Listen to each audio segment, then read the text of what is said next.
Ok, salut à tous et bienvenue dans cette nouvelle vidéo. Aujourd'hui, je vais vous faire part d'un livre de développement personnel qui m'a beaucoup impressionné. Il s'agit en fait du livre intitulé Les habitudes de ceux qui entreprennent, qui reçoivent en fait tout ce qu'ils entreprennent, de Stephen Covey. Oui, en fait, Stephen Covey, c'est qui? C'est l'un des pères fondateurs du développement personnel, plus précisément de nationalité américaine. La raison pour laquelle je vais vous faire part, en gros, de ce dont j'ai retenu dans ce document aujourd'hui, est parce que c'est un livre qui fait vraiment appel à l'éveil de la conscience, à se développer de façon à devenir une nouvelle personne en fait. Bon, et pour cela, je vais vous faire 7 points dont j'ai retenu dans ce document pour que, en fait, si ça peut aider ou susciter de l'inspiration chez certains parmi nous, vraiment, ça sera vraiment quelque chose de gratifiant. Bon, premièrement, dans son document, la première des choses, habitude numéro 1.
Ok, comme je le disais, la première des habitudes développées dans son bouquin, c'est d'être proactif.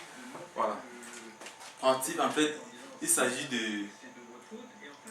d'être en activité constamment, de ne pas toujours rester là, attendre que les gens viennent faire les choses à notre place. C'est-à-dire, si nous avons quelque chose à faire, à effectuer, que nous le fassions dans les brefs délais, que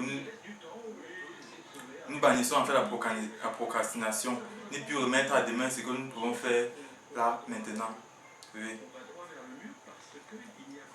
Deuxième habitude, il faut savoir là où on va depuis le départ.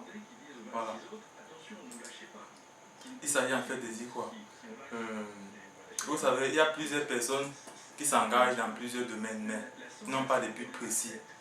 Voilà. Lorsqu'on manque de but précis, la motivation en cours de route sera moindre parce que on est un peu dans une philosophie où on ne sait pas pourquoi est-ce qu'on travaille. On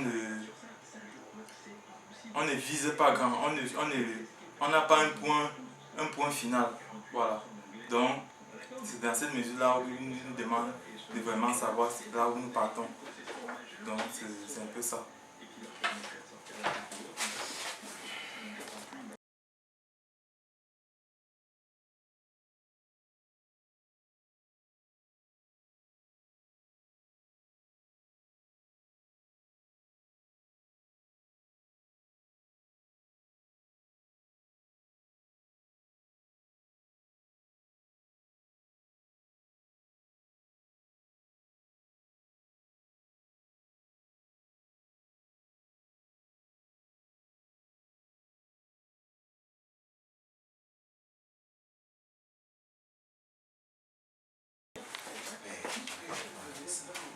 Ok, le prochain point consiste à donner la priorité aux priorités.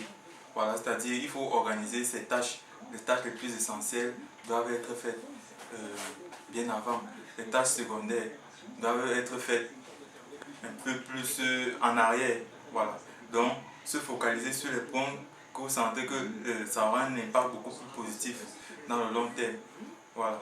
Et basé sur toute son énergie là-dessus.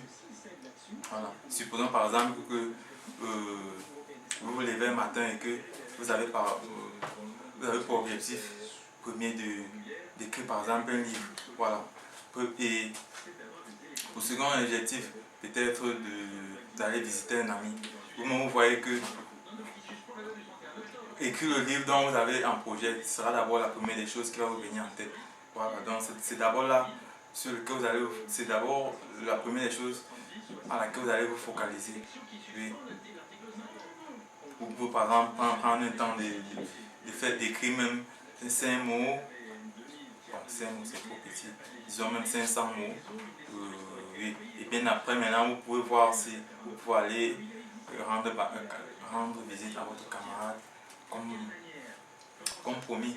Donc, il faut se focaliser sur les points essentiels et reprogrammer en un second lieu les points dont vous jugez très faibles. Ok. Concernant l'habitude suivante, il faut penser gagnant-gagnant. Voilà. Aujourd'hui, plusieurs personnes pensent que dans une activité, on ne peut gagner que lorsque on constate que l'autre a perdu. Voilà. La donne d'aujourd'hui n'est plus ça. Lorsque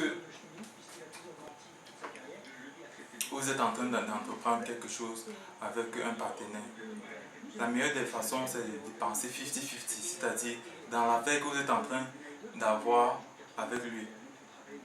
Qu'est-ce que vous gagnez, qu'est-ce que la personne gagne aussi en retour. C'est un peu ça. Parce que faites quelque chose dans laquelle toute la partie en fait sera gagnante.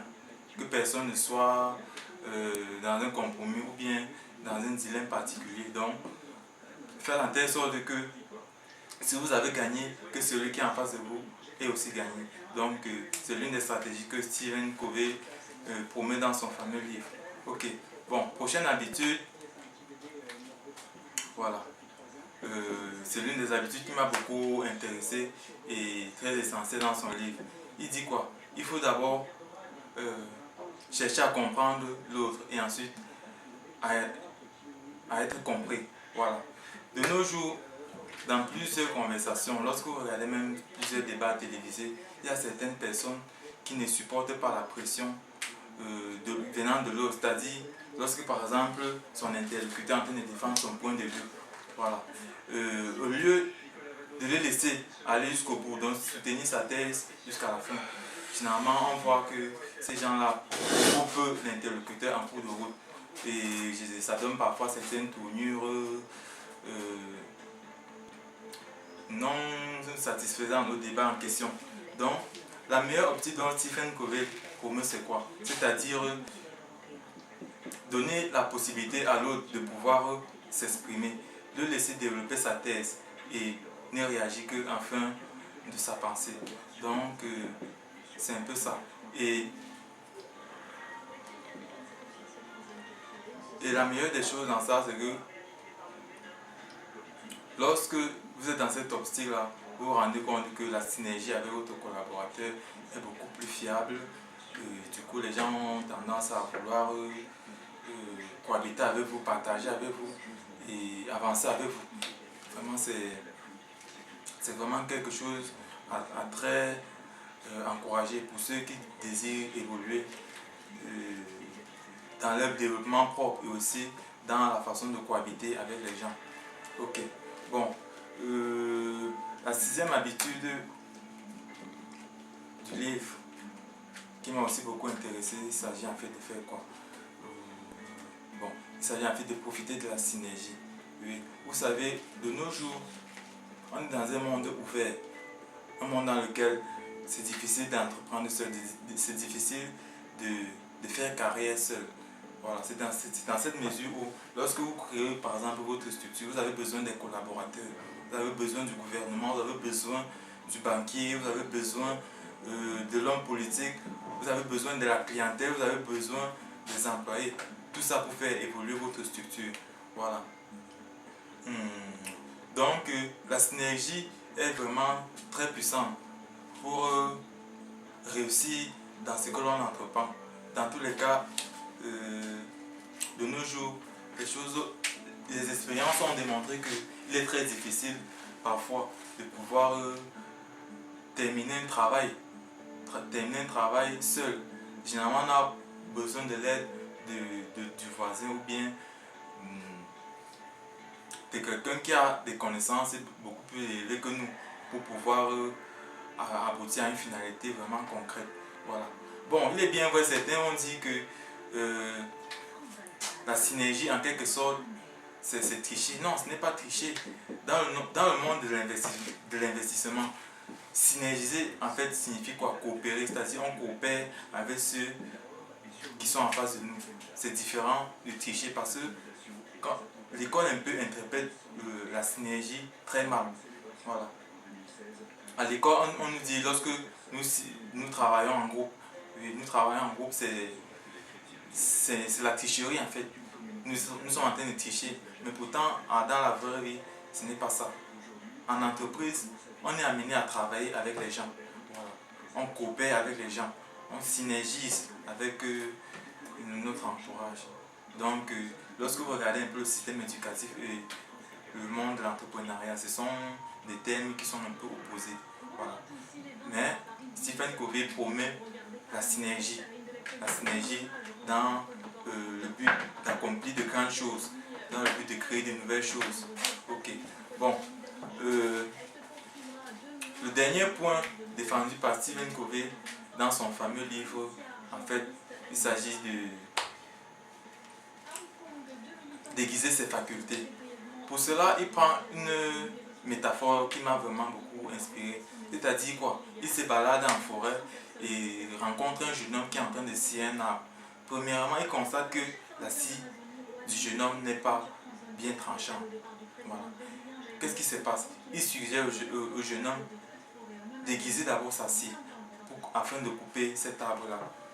Parce qu'il sait que si la scie du jeune homme en question est conforme, c'est-à-dire bien limée, l'arbre doit être abattu en quelques temps.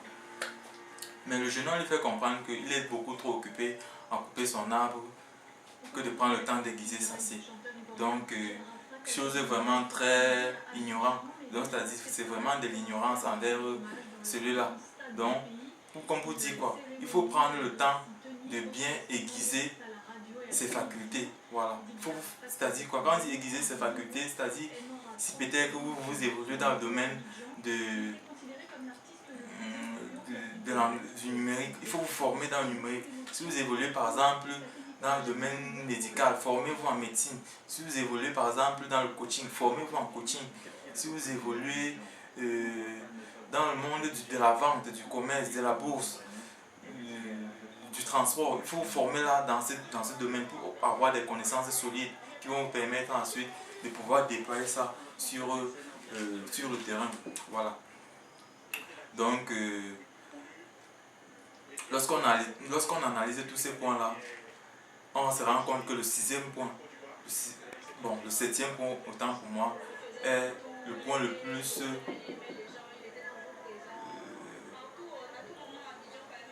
le point le plus fondamental. Pourquoi? Parce que, hormis le fait de travailler, la partie physique, vous travaillez d'abord votre intérieur. Vous travaillez votre intérieur dans quel sens? C'est-à-dire vous travaillez d'abord l'être.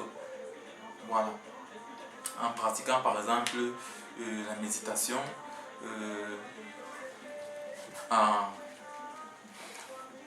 en pratiquant votre religion, pour ceux qui sont religieux, oui, en faisant du sport, en mangeant sainement, en travaillant sur son social, c'est-à-dire avoir de bonnes relations avec son entourage. Voilà. Tout ça concourt à former pas seulement votre être, mais à former aussi l'être qui est en face de vous. Donc, c'est un peu ça. Lui, il dit plus qu'il faut former, il faut lire des bouquins, il faut travailler sur soi, travailler en fait sa façon de penser. Voilà, il faut pas seulement pas seulement rester là à vivoter, voilà. Il faut travailler sur soi, se former. Aujourd'hui, on se forme dans plusieurs domaines. Il y a des vidéos sur YouTube, il y a des conférences en ligne, il y a des cours en ligne, il y a des cours payants. Il y a tellement de choses aujourd'hui qui vous permettent de vous former dans le domaine dans lequel vous évoluez. Donc, formez-vous constamment avant de vous lancer dans le domaine qui vous prend vraiment à cœur. Bon, vraiment, et voilà en gros ce que je peux vous dire concernant le livre de Stephen Covey. Bon, si vous avez des commentaires, faites-nous les part. Si vous avez des suggestions, faites-nous les part. Et si vous avez aimé, likez la vidéo, partagez-la. Cliquez sur le lien dans la description si vous voulez avoir de plus amples informations. Si vous avez aussi des sujets de vidéos, n'hésitez pas à nous les proposer, on les réalisera pour vous. Et sur ce, merci d'avoir regardé la vidéo et à la prochaine.